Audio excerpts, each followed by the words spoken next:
Cristo, o Rei dos Reis, toda a honra e toda a glória. Amigos de casa, vocês que estão chegando agora para esse culto, sejam abençoados. Nós estamos falando sobre o milagre da ressurreição. Quando nós olhamos para o Antigo Testamento, nós vemos que algumas pessoas que tinham passado pela morte voltaram à vida. E no Novo Testamento aconteceu da mesma forma. E o nosso Salvador, o nosso Senhor, também ressuscitou dos mortos. E nós precisamos entender a ressurreição, por quê? Porque um dia todos nós iremos passar pela ressurreição. A Bíblia fala que alguns vão ressuscitar para alegria eterna, outros para o desprezo e vergonha eterna. Que você possa despertar, um dia ressuscitar para a vida eterna com Jesus, tá bom? Fica nesse culto que Deus vai falar com você, você vai ser abençoado. Os irmãos já estão na fé, né, pessoal? Quem está na alegria do Espírito Santo aí? Aleluia. Hoje é dia das mães aqui, né? Nós estamos gravando aqui pro culto. Daqui a pouquinho vocês estão indo para casa para almoçar com o papai e a mamãe. Vai ser uma bênção, diga amém. Mas falando da ressurreição, eu queria falar um pouquinho com vocês de João capítulo 11, da ressurreição de Lázaro. Das ressurreições do Novo Testamento, só ficou essa daqui para eu falar. E até semana passada eu falei o comecinho, mas eu não dei o texto todo. E tem uma coisa, principalmente no final do texto, que se Jesus me permitir, eu queria muito falar com você hoje. Só rapidinho revisando, o versículo 1 diz assim: estava então enfermo um certo Lázaro de Betânia, aldeia de Maria e de sua irmã Marta. Maria era aquela que tinha ungido o Senhor com unguento, lhe tinha enxugado os pés com os cabelos, cujo irmão Lázaro estava enfermo. Semana passada, só relembrando, eu estava explicando uma coisa. Nos outros evangelhos, nós não vemos citado o nome de Lázaro. E quando cita Maria e Marta, não fala do lugar onde elas viviam, como nós temos aqui no texto de João. Por quê? Porque a igreja estava num outro momento. Quando os 3 primeiros evangelistas escreveram, a igreja estava passando ainda por um momento de perseguição. E aqui, nesse texto, quando o nosso irmão João escreve, muito provavelmente tanto Maria, Marta como Lázaro já haviam morrido. Então João já tinha liberdade de colocar o nome deles. Isso é muito importante, para nós entendermos 2 coisas. Primeiro, Lázaro morreu e voltou à vida. Amém, pessoal? E Lázaro está por aí hoje? Lázaro morreu de novo. Eu preciso falar isso aqui, que isso aqui é muito importante. Hoje, eu creio que nós podemos orar e o nosso Deus ele é poderoso para curar toda enfermidade. Quem crê nisso? Mesmo a pessoa que está morta, pela oração da fé, ela pode voltar à vida. Eu falo isso tanto pela fé como pela experiência. Eu já vi isso acontecer algumas vezes. Pessoas que estavam mortas e o Senhor as trouxe de volta à vida, porque Ele tem todo o poder. Mas o milagre da ressurreição não é o maior milagre.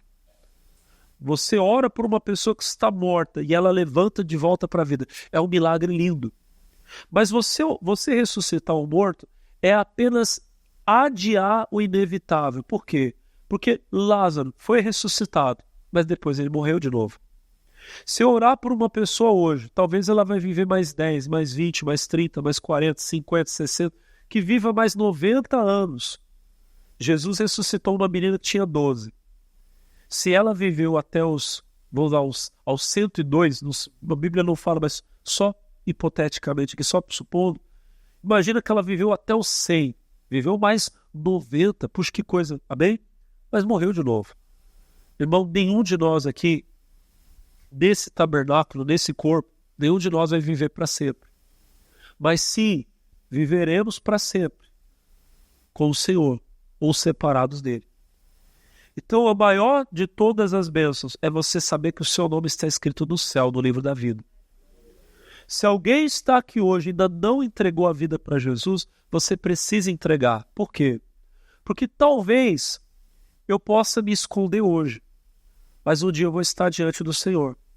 Os outros livros não citam o nome de Lázaro, Maria, Marta, como está aqui, claro.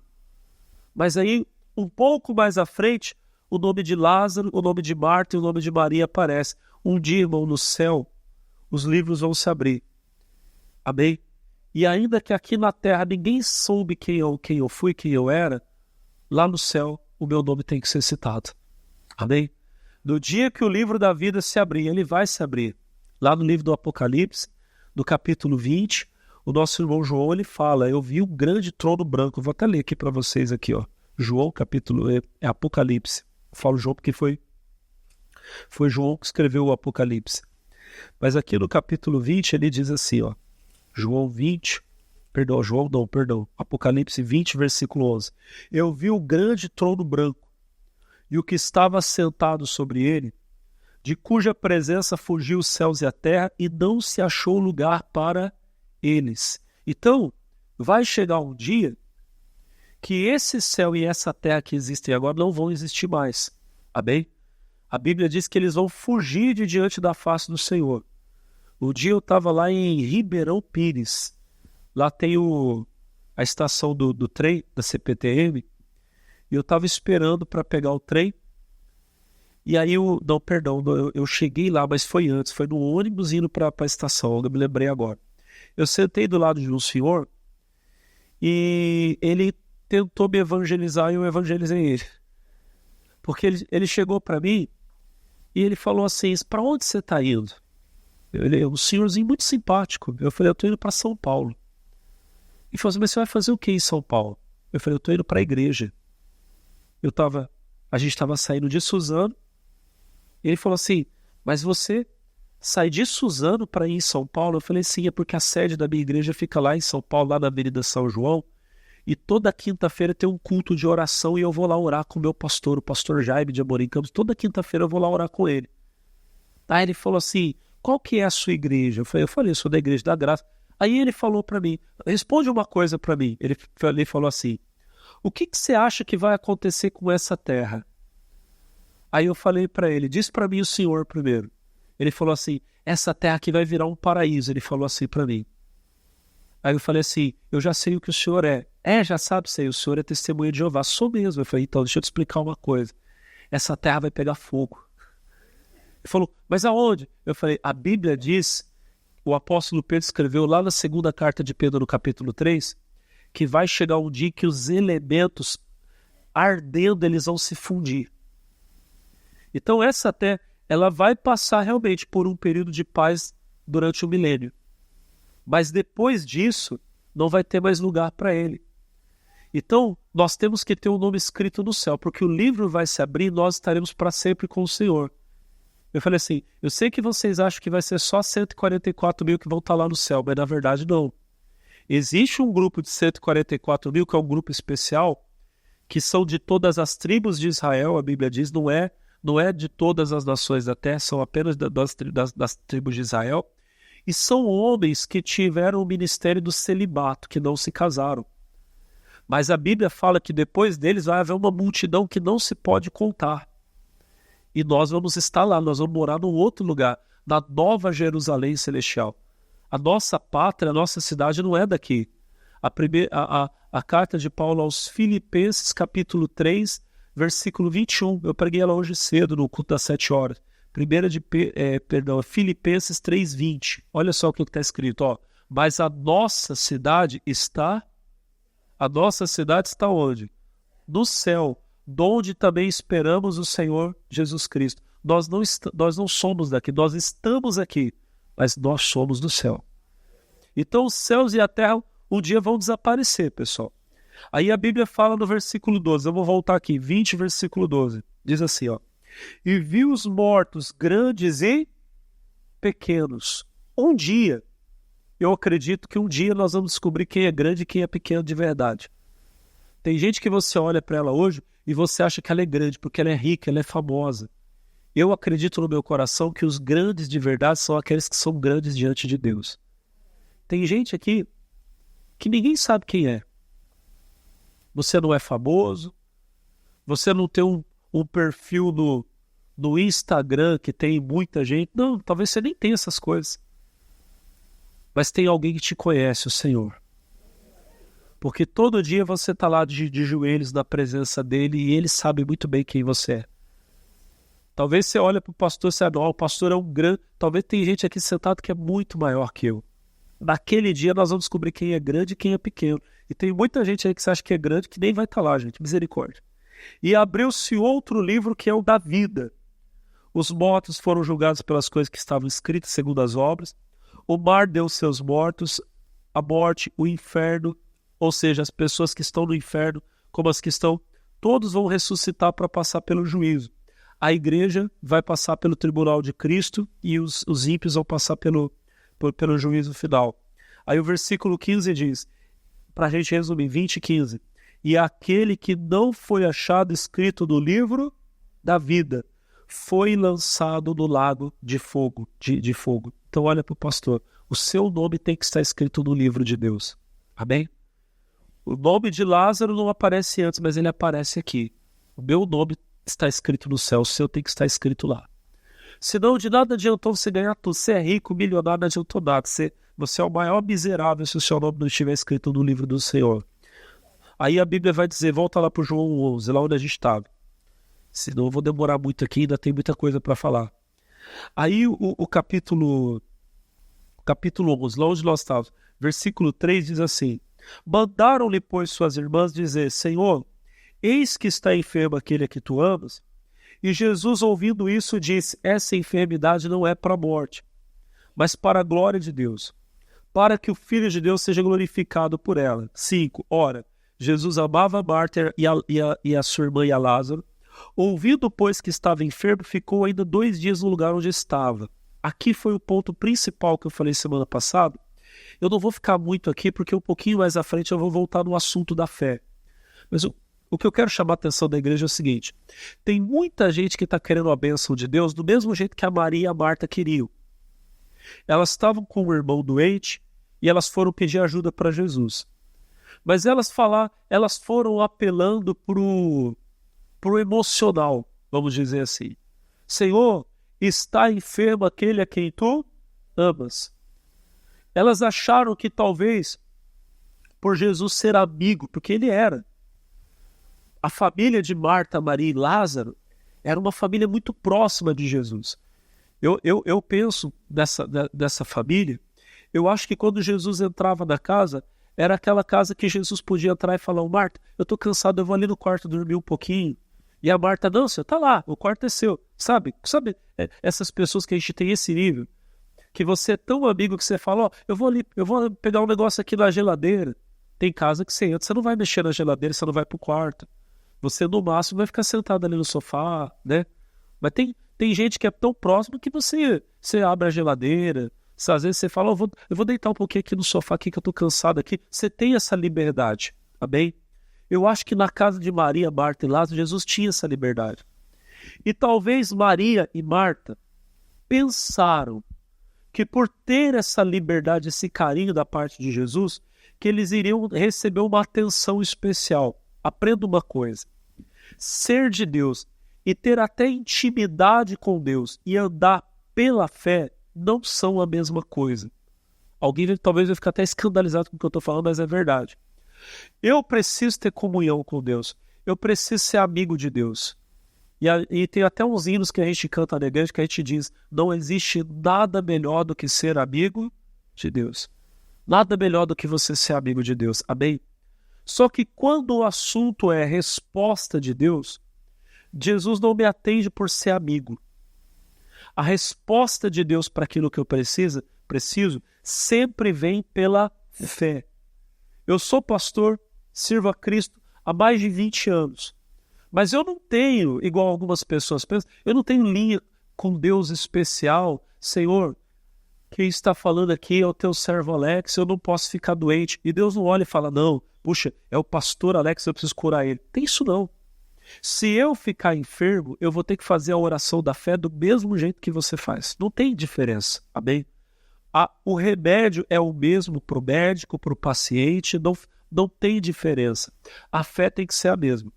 O maior homem de Deus que você conhece, se ele tiver um problema de saúde, não adianta ele chegar e falar, Senhor, mas eu sou teu amigo. Não tem essa não. Ele vai ter que entrar na presença de Deus e fazer a oração da fé. O mal que está no meu corpo, eu ordeno que vá embora, que saia, em nome de Jesus. Se um pastor vier pedir oração para mim, irmão, eu não vou colocar a mão na cabeça dele e ficar fazendo oração de fariseu. Ó Deus, aqui é o teu servo. Tem isso não. Isso não resolve nada, amém? Eu tenho que colocar a mão na pessoa e falar: esse espírito de enfermidade, o mal que está colocando, vai embora em nome, como eu disse, é o mesmo remédio. Jesus amava, está muito claro, a Bíblia fala claramente que Jesus amava Marta, amava Lázaro, amava Maria, mas ele não se moveu aí por amor, ele ainda ficou ali. Você pode ser uma pessoa amada de Deus, eu creio que vocês são, e ainda assim, irmão, passar anos esperando por uma bênção. Tudo vai depender da sua... Se você tiver fé para receber hoje, você recebe a bênção hoje, amém? Senão você vai ficar esperando, sendo uma pessoa de Deus, amém? Sendo uma pessoa de Deus. Quantas pessoas são de Deus, mas estão há anos enfermas, estão há anos passando por um problema, às vezes até achando que é vontade de Deus. Até que um dia a pessoa acorda e ela fala: não, eu não posso viver assim, eu sou de Jesus, mal, vai embora, sai da minha vida, amém? E aí a pessoa toma posse da bênção. O que aconteceu foi isso. Jesus não foi de imediato, ele não foi correndo resolver o problema do Lázaro. Ele ainda ficou ali. Aí o versículo de número 7 diz assim: depois disso, disse aos seus discípulos: vamos outra vez para a Judéia. E disseram-lhe os discípulos: Rabi significa mestre, tá? Para quem não sabe. Ainda agora os judeus procuravam apedrejar-te, e tornas para lá? E Jesus respondeu: não há 12 horas no dia? Se alguém andar de dia, não tropeça, porque vê a luz desse mundo. Mas se andar de noite, tropeça, porque nele não há luz. Não é o nosso assunto principal, mas vale a pena comentar. Quando Jesus fala das 12 horas do dia, é muito claro para nós que ele está falando da luz do dia. Quando o Senhor Jesus diz assim: não há 12 horas no dia, quem andar de dia não tropeça, o Senhor estava falando sobre andar na luz, não apenas na luz do sol, mas na luz da palavra. A luz que alumia o nosso caminho é a palavra de Deus. Vocês conhecem o Salmo 119, versículo 105. O que ele diz? Lâmpada para os meus pés é a tua e luz para o meu. Todas as vezes que você tropeça, que você comete um erro, é porque você estava andando nas trevas, você não estava andando pela luz da palavra, da revelação da palavra. O Provérbios capítulo 3, versículo 6 diz assim: confia no Senhor de todo o teu coração e não te estribe no seu próprio entendimento. Tem pessoas que elas estão depositando a confiança delas no entendimento delas. A pessoa pensa assim: não, mas eu sei das coisas, porque eu estou na igreja há muito tempo, eu entendo disso, eu entendo daquilo. Posso falar uma coisa para você, irmão? Ninguém entende nada. Nós todos somos dependentes de Deus, da luz dele, da palavra dele. Amém? Toda decisão importante que você for tomar na vida, irmão, que você tiver que fazer uma escolha, sempre faça dentro da luz da palavra de Deus. Você ore a Deus: Senhor, eu faço isso aqui há 30 anos, há 40 anos, mas eu preciso do Senhor. Se tiver alguma coisa, todo dia dá certo, mas se hoje vai dar errado, mostra para mim. E às vezes Deus te dá uma palavra. Você faz o mesmo caminho todo dia. Um dia Deus manda você fazer um caminho diferente. Se Ele mandar, faz. Obedece. Amém? Todo dia você vem na igreja no mesmo culto. E um dia o Espírito Santo move você. Hoje não. Hoje você vai no outro horário. Não briga com Deus. Não seja religioso. Não, mas eu só vou se for naquele culto, eu só vou se for naquele horário, e tem que ser daquele jeito, e eu tenho que sentar naquele banco. Irmão, isso aí amarra a vida das pessoas, você não tem ideia. A nossa vida ela tem que ser totalmente, entregue à vontade de Deus. Deus falou, eu faço. Tem uma coisa que eu já expliquei para vocês aqui. As bênçãos de Deus na nossa vida, elas são inclusivas. Deus sempre quer nos incluir no plano dele. Às vezes nós é que nos excluímos. Porque quando Deus fala: meu filho, faz isso, você por religiosidade, por costume, você já fala: não, mas se for assim eu não faço, se for desse jeito eu não vou. E você não sabe a bênção que você pode estar perdendo. Amém? Não faz isso não. Uma vez, Jesus contou uma parábola sobre 2 filhos. Tem alguém aqui que está precisando muito dessa palavra. Jesus contou uma parábola sobre 2 filhos. O pai chegou e disse assim para o filho: vai trabalhar na minha vinha. E ele disse: eu vou. Mas depois ele não foi. Mas teve um outro que disse: eu não vou. Mas depois ele se arrependeu e foi. Quem foi o filho que agradou o pai, que fez a vontade do pai? Foi aquele que foi. Talvez você ainda é essa pessoa. Não, mas eu não vou, eu não sou, eu só aceito se for. Para com essa coisa de que tudo tem que ser do seu jeito. Não. Deus, eu estou aberto à tua vontade. E se eu tiver que perder alguma coisa fazendo a tua vontade, eu vou fazer. Na verdade, você não vai perder, você vai ganhar. Deus tem muito mais para te dar. Ande de dia, na palavra. Deus te falou, faça isso. Não briga com Deus, não. Não, mas eu sei. Não, você não sabe. Jesus olhou para Simão Pedro na mesa da Santa Ceia e disse: Simão, Satanás pediu para cirandar você como trigo, mas eu roguei por ti. Quando você se converter, irmão, isso dói. Você falar para uma pessoa que está... me desculpe, eu não é expondo ninguém, mas hoje eu falei para uma pessoa, estava dando um atendimento, eu falei: irmã, no dia que a senhora se converter... Nossa, mas a pessoa cobrar. Mas como assim? Eu estou na igreja. Eu falei assim: não quer dizer nada. Tem gente que está no altar pregando e não é convertido. Amém? Não, eu tô na igreja há 30 anos. Tem um monte de gente que está na igreja há 50 anos e está indo para o inferno, irmão. Tem nada disso de tempo de igreja, não. Amém? Eu falei para ela, falei assim: quando a senhora se converter, a senhora vai ver que a senhora... E tem gente, irmão, que precisa entender isso. Ela acha que sabe. Jesus olhou para Pedro e disse: quando você se converter. Quando Jesus falou para Pedro que ele não era convertido, ele não gostou, não, irmão. Ele falou: não, Senhor. Se todo mundo te deixar, eu não deixo. Eu vou... E Jesus falou: Pedro, vou falar a verdade para você. Hoje o galo nem vai ter cantado, você já vai ter me negado. Antes do galo cantar, você já vai ter me negado 3 vezes. Mas isso é muito forte. Aprenda a depender de Deus. Sabe o que Pedro tinha que ter feito? Quando Jesus falou para ele: você vai me negar, Satanás pediu, ele tinha que ter falado: Senhor, então me ajuda. Tem misericórdia, porque eu não quero cair. Amém? Quando Deus te dá uma palavra, não seja orgulhoso. Não, isso aí tem nada a ver. Você não sabe, para com isso. Não, Deus, misericórdia. Se o Senhor está falando que eu vou cair, então não me deixe cair. Me ajuda, me segura, me fala o que eu tenho que fazer. Amém? Aí, Jesus foi tão bom que ele ainda tentou ajudar o Pedro. O pastor Jaime estava pregando essa palavra ontem para os pastores, lá na sede em São Paulo, na nossa reunião ministerial. O pastor Jorge estava lá, o pastor Alan estava lá. O que Jesus fez? Jesus levou Pedro para orar com ele. E Jesus disse: ore para você não cair em tentação. Depois Jesus encontra Pedro dormindo e ele fala: levanta e ora. E ele não orou. Depois daquilo, meu irmão, foi... Desculpa o que eu vou falar. Dali para frente foi só para trás. Foi ladeira abaixo, irmão. Daqui a pouco Pedro está lá agindo pela carne, sem direção de Deus, cortando a orelha do soldado. Daqui a pouco está lá se aquecendo do fogo dos pecadores. Daqui a pouco está negando Jesus.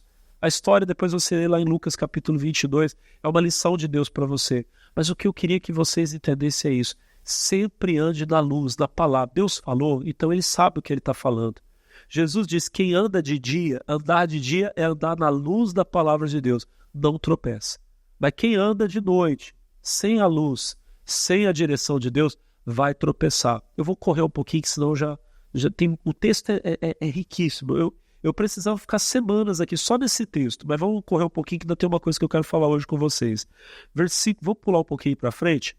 Vamos lá no versículo 17. Chegando, pois, Jesus... achou que já havia 4 dias que estava na sepultura. Então, Lázaro já estava sepultado há 4 dias quando o Senhor chegou.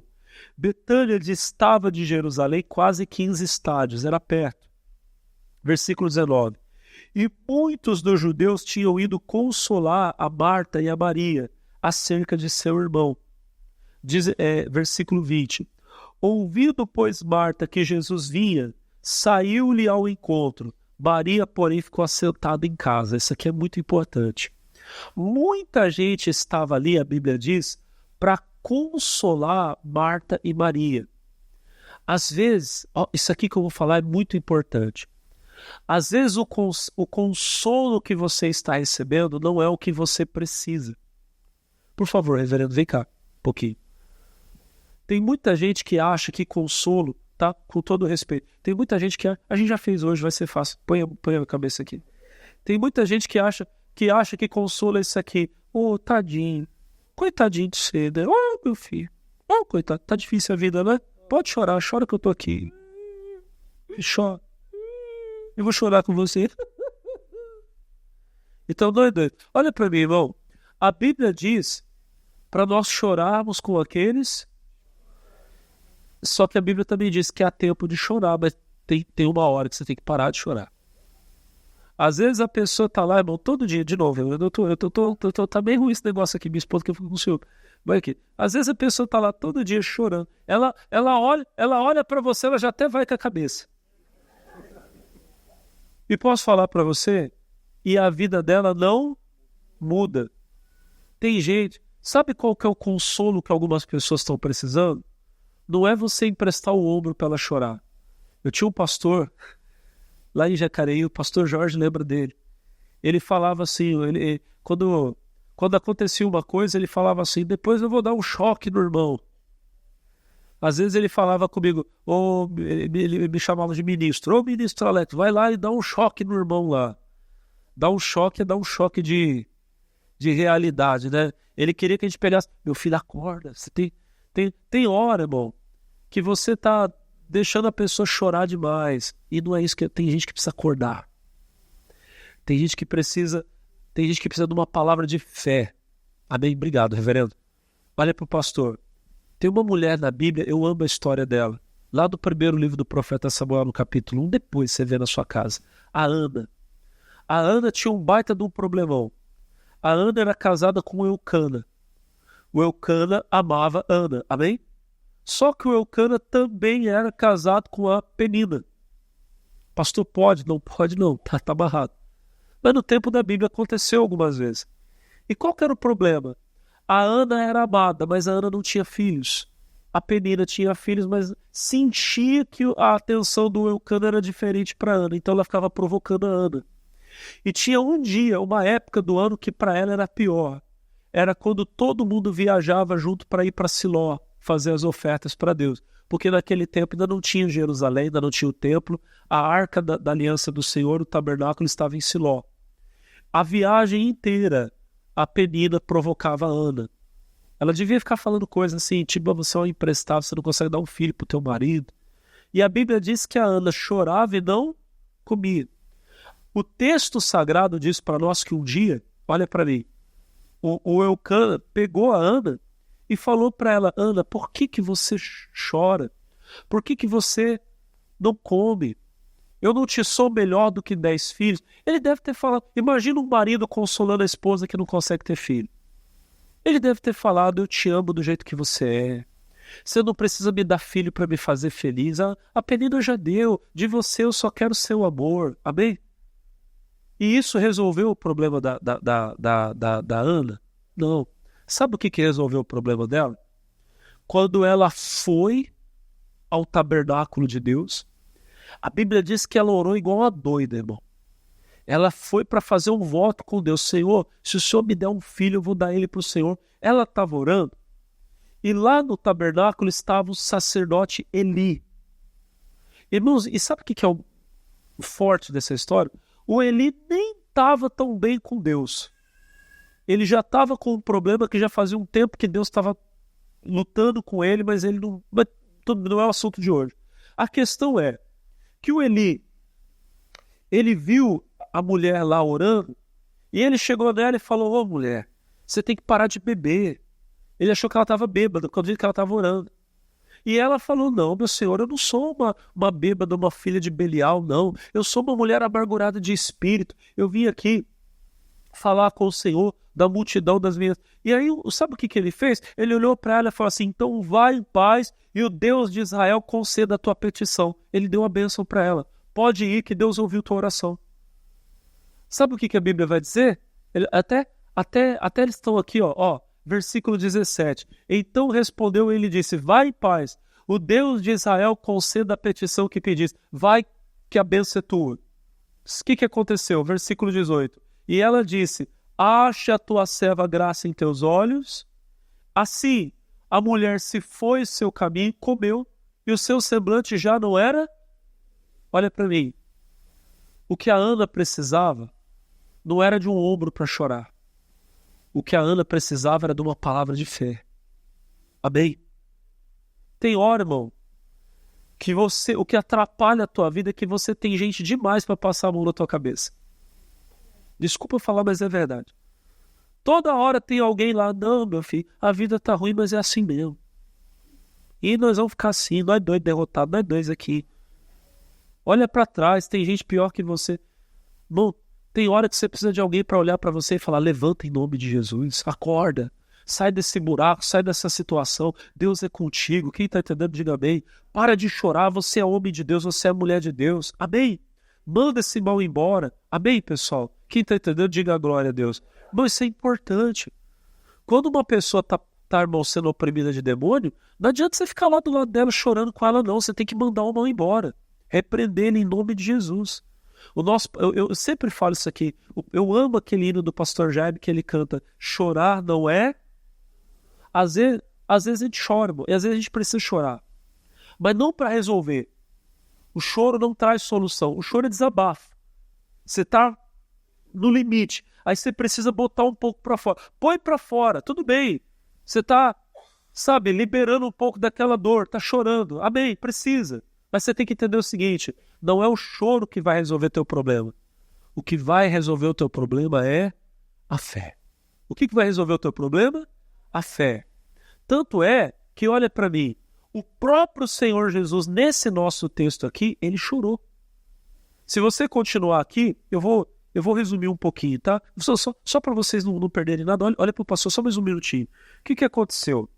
Jesus, ele chega, quem foi encontrá-lo foi a Marta, que a Marta era mais assim, ela já era mais atirada, e ela fala para Jesus, se o senhor estivesse aqui, meu irmão não teria morrido, tá cheio de gente assim.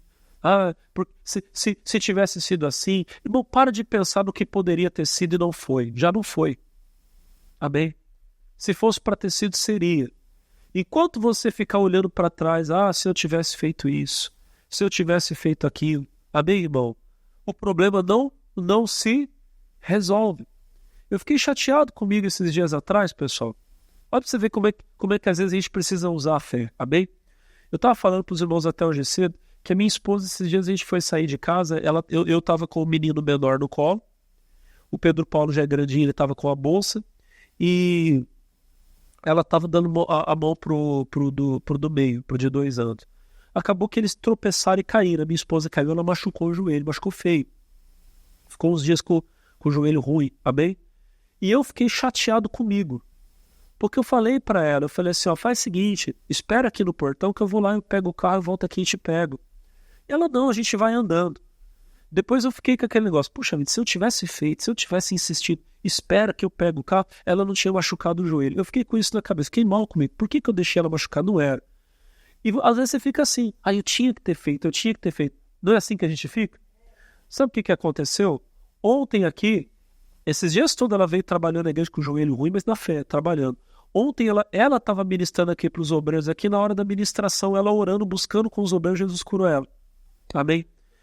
Ao invés de você ficar chorando pelo que você não fez, usa a fé que o problema se resolve. Tem um monte de gente igual a Marta. Se o pastor tivesse vindo aqui, não tinha acontecido. Se o obreiro tivesse ligado para mim. Se a irmã me tivesse dado bom dia. Se meu pai não tivesse vendido o terreno lá, não sei do que. Tem um monte de gente. Tem gente que é assim ou não é? Para de pensar, irmão, no que o teu pai deixou de dar para você. Meu Deus do céu. Tem uns filhos que são terríveis, irmão. O velho tá vivo e já estão lá se matando pela casa do velho. Você não tem filho que é assim ou não é? Tem ou não tem? Irmão de Deus, eu vou falar pra você, tem uns pais que deviam vender tudo e usar tudo enquanto tá vivo, não deixar nada pro filho. Tem uns que deviam, irmão, porque não existe herança de pai vivo, irmão, de mãe viva, não existe não. Aquilo ali teu pai comprou com o esforço dele. Eu não tenho que pensar no que o meu pai vai me deixar, eu é que tenho que prosperar e dar alguma coisa pro meu pai, irmão. Amém? Eu tenho que vencer na vida, prosperar, um dia chegar pro meu pai, eu tô te dando uma casa, tô te dando um carro. Mas tem filho que não, que tá lá de zóio no negócio do pai lá. Tomara que o velho morra logo. Diga, Deus me livre. Olha pro irmão e fala, ainda bem que você não tá se matando por causa da herança de ninguém. E olha pro pastor, eu não tô falando que é pecado deixar herança, não. A Bíblia fala que o bom pai deixa uma herança pro filho. Mas o filho não tem que ficar de olho em herança de pai, de mãe, de nada disso, não. Eu tenho que pensar naquilo que Deus vai me dar. Eu sou capaz, eu sou abençoado, quem tem a bênção de Deus aqui? Então, eu é que vou dar, irmão. A Bíblia diz que eu vou emprestar a muitos e não vou tomar emprestado de ninguém. Eu vou ter condição de dar, de ser abençoado. Diga glória a Deus. Coisa feia, não. Já tá lá brigando, não, porque isso aqui é meu, aquilo ali. Não, e o velho tá lá vivo, tadinho. Ao invés de ter atenção, de ter amor, diga glória a Deus. Né? Isso aqui não é para todo mundo, não, mas às vezes tem alguém que precisa ouvir isso aqui, irmão. Que coisa feia. Se converte, você que tá com esse espírito ruim aí de olho. Sua mãe tá viva, ao invés de dar valor na mãe, fica lá querendo que a mãe morra para pegar a casa dela. Para com isso, tá repreendido em nome de Jesus. Esse espírito maligno tem que sair de você. Isso aí é... Sabe o que é isso? Isso é avareza, amor ao dinheiro. Amém, irmão? E esse tipo de pessoa é o que Jesus disse que é mais fácil o camelo passar pelo buraco da agulha do que ele. Porque a questão do dinheiro é que o dinheiro pode estar no bolso, o dinheiro não pode estar onde? E tem gente que dá mais valor à casa que o pai tem do que o pai que está vivo, a mãe que está viva. Puxa vida, irmão. Casa, Jesus pode te dar todas. Dinheiro, ele é o dono do ouro e da prata, ele dá tudo o que você precisa. No dia que teu pai for embora, você não vai ter ele de novo, irmão.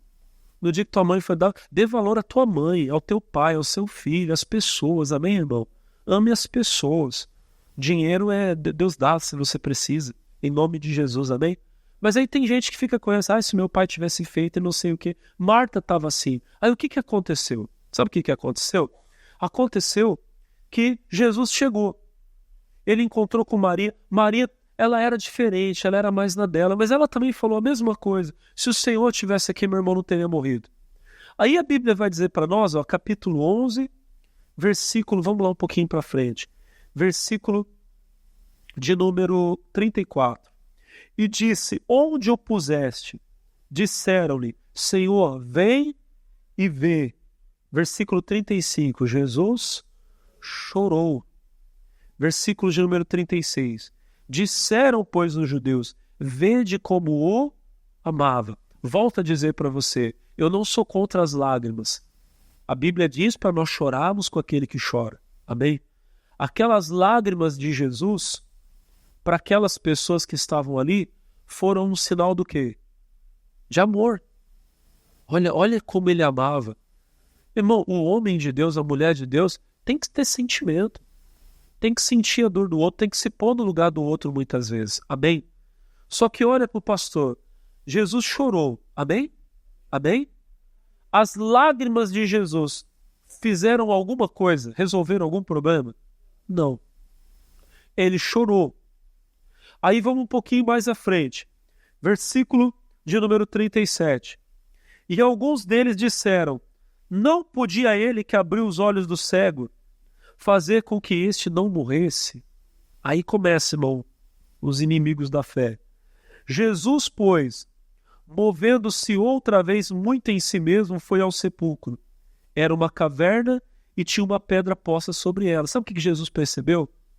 Eu estou chorando e tem gente zombando de mim. Ele estava num momento, era um amigo, e ele estava chorando, amém? E as pessoas que estavam perto começaram a falar lá, ele não abriu o olho do cego, não podia ter curado. Vocês estão entendendo por que tem hora que você tem que parar de chorar e levantar a cabeça? Porque enquanto você está chorando, tem gente que por causa do seu choro está zombando de Jesus, zombando de Deus. Ah lá, ele não é crente? Por que ele não ora e não acontece? Pois agora você vai falar, então agora eu vou orar e vai acontecer para a glória de Deus. Amém? Se eu preciso chorar, eu choro, mas eu vou parar de chorar, eu vou me levantar e vou vencer essa situação para mostrar quem o meu Deus é. É exatamente isso que Jesus vai falar agora na oração. Olha o que Jesus vai falar agora. Vamos um pouquinho mais à frente. Versículo de número 39. Disse Jesus, tirai a pedra. Ainda preciso falar isso aqui que tem alguém que precisa ouvir. Irmão, ressuscitar o morto, Jesus ressuscita. Quem tira a pedra é você. Tem gente aqui que não verá milagre acontecer porque a pedra está lá. O que é a pedra? É essa mágoa que você tem. É esse ressentimento que você guarda no coração. Não perdoa. Eu falei uma coisa já aqui para vocês, irmão. As pessoas mais possessas de demônio que eu vi até hoje, eu estou com Jesus há 25 anos já, Deus já me usou para libertar muita gente de espírito maligno. As pessoas mais possessas de demônio que eu vi até hoje não eram pessoas que vieram da feitiçaria. E eu orei, irmão, orei por bruxo, feiticeiro, pai de santo, mãe de santo, orei por gente assim, a pessoa manifestou com um monte de demônio. Eu mandei o demônio embora uma vez, saiu, a pessoa foi livre, várias vezes. Mas as pessoas que eu vi até hoje, dá mais trabalho, aquela pessoa que parece que não liberta de jeito nenhum, sabe quem que é? É crente, que às vezes está na igreja há anos, mas não perdoa. Tem mágoa no coração, ressentimento, e está cheio de gente assim na igreja. E o pior de tudo é que tem uns que o demônio está lá e não manifesta, está lá levando a pessoa para o inferno. As pessoas mais perturbadas, a pedra está lá, tira essa pedra, perdoa hoje. Ah, pastor, mas aquela pessoa não merece o meu perdão. O perdão não tem nada a ver com o outro, tem a ver com você. O outro precisa do teu perdão? Precisa. Mas você precisa mais perdoar do que ele. Porque talvez você não perdoa aquela pessoa, ela fez o mal com você, você não perdoa. Depois ela se arrepende, ela vai para o céu. Você que não perdoou, sofreu dano, você vai para o inferno. Você precisa perdoar para você ir para o céu, para você ser salvo, para você ter alegria. Jesus mandou tirar a pedra. 41. Tiraram, pois, a pedra. E Jesus, levantando os olhos para o céu, disse: Pai, graças te dou por me haveres ouvido. 42. E eu sei que sempre me ouves, mas eu disse isso por causa da multidão que está ao redor, para que creiam que tu me enviaste. Versículo 43.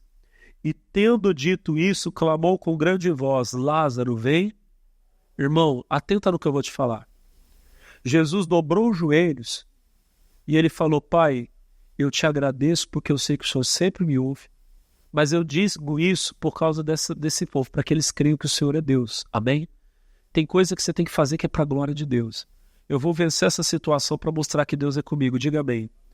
Mas o que eu quero chamar a sua atenção é o seguinte: tem uma oração aqui que talvez eu faria, você faria, e Jesus não fez. Jesus não orou assim: Senhor, Pai, ressuscita o Lázaro. Jesus orou assim? Como é que Jesus orou para Lázaro ressuscitar? Ele olhou para o sepulcro e ele chamou Lázaro. Lázaro, vem. Por que eu estou falando isso para você? A oração que faz o milagre acontecer não é a oração que você fica assim: vem cá, reverendo, hoje você tá do lado aqui, você está pagando a conta. Não é a oração que você fica: Deus, cura essa pessoa. Nenhuma vez na Bíblia, Jesus, pode ir lá, foi só para chamar mesmo. Irmão, nenhuma vez na Bíblia Jesus fez isso. E você não verá os apóstolos fazerem isso. A oração que cura o enfermo, a Bíblia diz que é a oração da fé. Amém? Jesus nunca expulsou um demônio, nem os apóstolos expulsaram o demônio, orando: Pai, tira esse demônio daqui. Às vezes você fica assim. Como é que Jesus ressuscitou Lázaro? Ele deu uma ordem: Lázaro, vem. Isso é o que nós ensinamos para você aqui. É a determinação. E tem gente que joga pedra. Ai, como é que pode aquele povo que é determinar para Deus? Determinar não é falar com Deus. Jesus determinou que Lázaro voltasse à vida, mas ele não falou com o Pai: Pai, eu determino. Não existe isso. Amém? Não existe determinar para Deus. Ele é o Senhor, nós somos servos. Amém? Ele manda e eu obedeço. Diga glória a Deus. Mas determinar é falar com o mal, é falar com o problema. É dizer que o milagre aconteça. Eu digo que aconteça isso agora em nome. Não é com Deus que eu estou falando. Eu estou determinando que aquilo aconteça. Você não fala: Deus, tira o demônio daqui. Você fala com o demônio: eu estou mandando você sair em nome. Vocês entenderam agora? Quando uma pessoa está morta, você não pede para Deus ressuscitar. Você fala com ela: volte à vida, ressuscite em nome. O doente, você não fica: Pai, cura essa pessoa. Você fala: doença, eu ordeno que você saia, vá embora em nome. Vocês estão entendendo? Quem está entendendo, diga amém. Irmãos, a história é linda, eu vou parar por aqui hoje, mas vocês sabem o que aconteceu. A Bíblia vai dizer para nós: e o defunto saiu, tendo as mãos e os pés ligados com faixas, o seu rosto envolto num lenço, e disse a Jesus: desligai-o e deixai-o ir. Glória a Deus. Lázaro ressuscitou, e hoje Jesus está ressuscitando muita gente aqui. Jesus, pão da vida.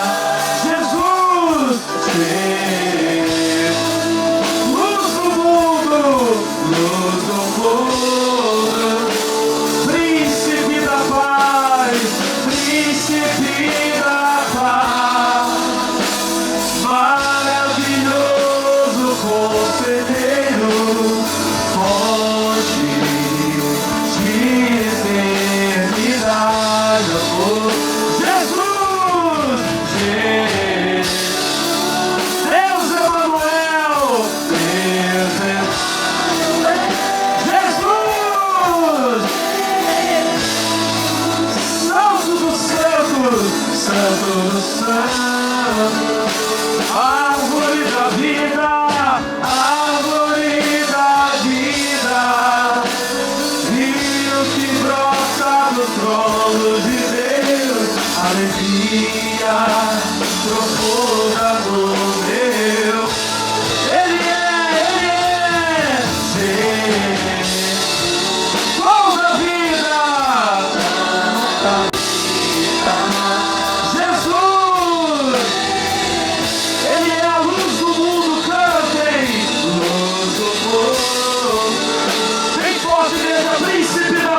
obrigado, Senhor.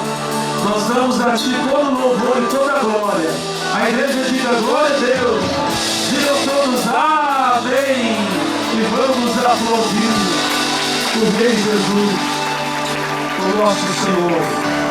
Bem forte, meu Deus. Oh, glória a Deus. Irmão, irmã, seja muito abençoado. Pessoal de casa, fiquem com Deus em nome de Jesus. Glória a Deus.